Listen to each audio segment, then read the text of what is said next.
Bonjour. Mesdames, Messieurs, mes chers compatriotes, l'heure est grave, mais elle exige de nous lucidité, dignité et fidélité à nos convictions et à nos valeurs les plus profondes. L'élection présidentielle du 12 avril a livré ses premiers résultats. Ceci donne le candidat du PDG-CTRI, soutenu par tout l'appareil militaro-politico-administratif de l'État, vainqueur à plus de 90% des suffrages exprimés. J'en prends acte avec gravité et lucidité. Le choix de la continuité l'a emporté sur celui de la rupture que nous prônions et que j'appelle de tous mes voeux pour notre pays. Ce choix de la continuité, je le respecte, même s'il ne saurait emporter mon adhésion. Faut-il féliciter une victoire arrachée dans des conditions aussi opaques et contestables? Ce d'autant plus que l'addition des suffrages exprimés attribués à chaque candidat donne un total de 95,18%, soit 4,82% de suffrages qui manqueraient au compteur, introduisant ainsi un doute légitime quant à la sincérité des chiffres avancés par le ministère de l'Intérieur.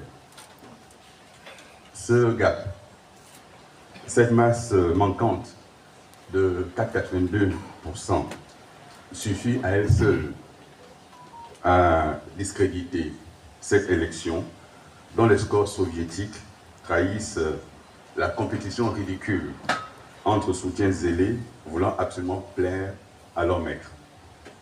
Certes, je n'ai pas gagné cette élection, mais le vainqueur désigné l'a-t-il vraiment emporté à la régulière? Et le score qui m'est attribué est-il sincère ou relève-t-il au contraire d'une stratégie visant à tenter de gêner toute possibilité de rebondir? La question reste ouverte. Mesdames et messieurs, jamais depuis mon entrée en politique, je n'ai été témoin d'un tel détournement de tous les moyens de l'État. Jamais je n'ai vu une telle orchestration du faux, une telle confiscation du vrai, à tous les niveaux. Les mécanismes du mensonge ont fonctionné comme une machine bien huilée. Bourrage d'urnes, suppression des suffrages des concurrents, privation des marges de manœuvre pour mes équipes, omniprésence d'un candidat soutenu par l'État, jusqu'à l'épuisement de la parole démocratique même. Ce que nous avons vécu le samedi 12 avril n'était pas une élection libre. C'était la réplique à l'identique de la mascarade référendaire. C'était surtout la mise en scène d'un pouvoir qui veut s'éterniser en usurpant les habits de la rupture, alors qu'il n'est que la résurgence empire du système que les militaires avaient annoncé anéantir le 30 août 2023, suscitant des scènes de liesse dans les rues de Libreville et d'ailleurs, par des Gabonaises et des Gabonais euphoriques. Que reste-t-il de ce prétendu esprit du 30 août 2023 après ce que nous venons de vivre?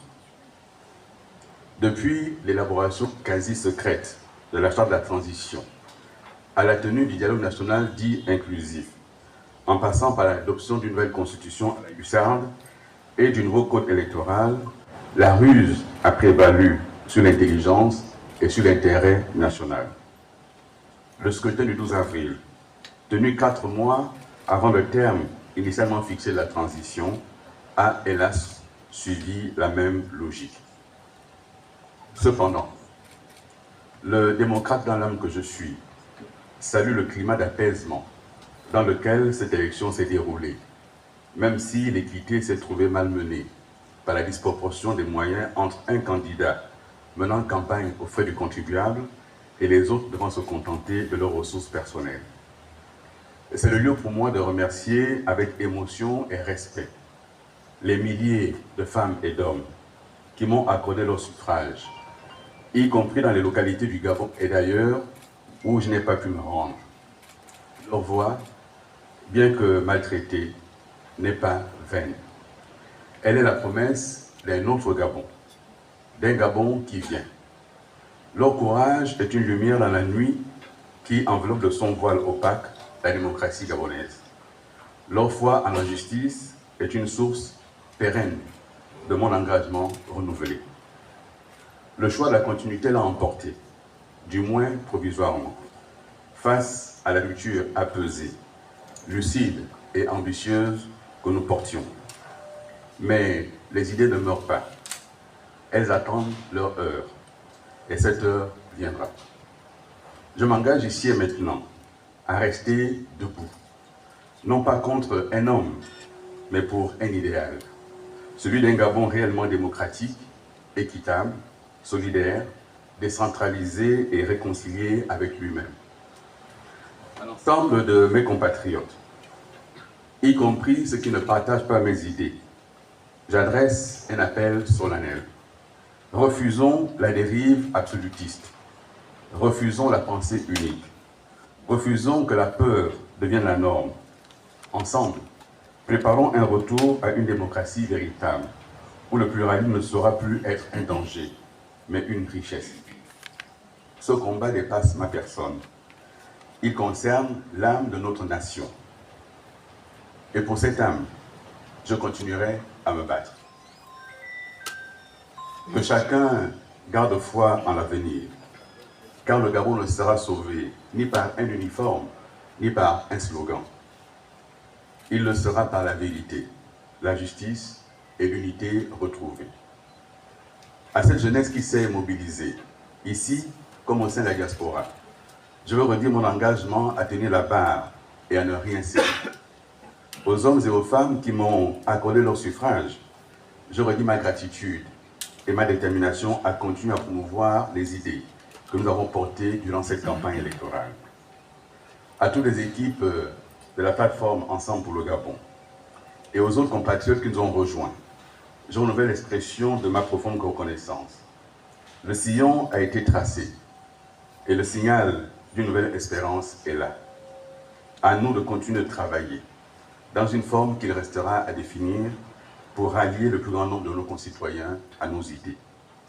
Alors que des nuages sombres s'amoncellent à l'horizon quant à la trajectoire des finances publiques et un possible marasme économique menace notre pays, je veux espérer que le vainqueur déclaré du scrutin du 12 avril, à qui je souhaite bonne chance pour le Gabon, trouve enfin les ressorts indispensables pour répondre aux nombreuses attentes sociales de nos compatriotes.